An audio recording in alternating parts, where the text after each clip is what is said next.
చిత్తి పైసలు కట్టకపోతే ఆని పెన్లాన్ని బజార్లో నిలబెడతానని చెప్పు. ఏందాయనా ముట్టికి నీకు 70 ఏళ్ళు వచ్చినాయి, ఇంకా ఈ గలీజ్ మాటలు పోలే. కదే గాను నువ్వు చేస్తే నిన్ను స్టేషన్ లో పడుకోబెట్టి కానిస్టేబుల్స్ ఒక్కరి తర్వాత ఒక్కరు వాడుకున్న తర్వాత పంపిస్తా కాపురా. నాకు తిక్క దంగిందనుకో కోస్ చేతిలో పెడతా. కౌలేగా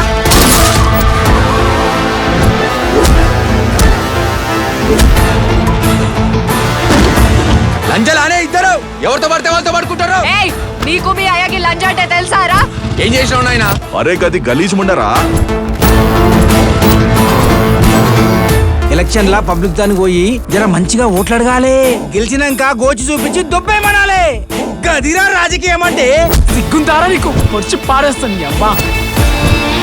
ఆ లంగాగాడు సైదులు మా అయ్యా. మా అమ్మ చంపిడ లంగానా కొడుకు. మళ్ళీ నీ తనకొస్తుంది. కాలేజీ పిల్లనా అన్న?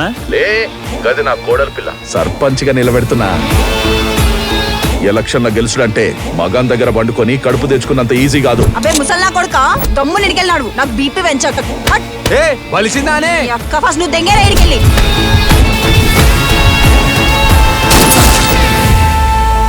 తాల్గట్టిన మొగ్గుండివేనారా చిల్లర నా కొడుక పక్కలేసే పనులు చేస్తున్నావు.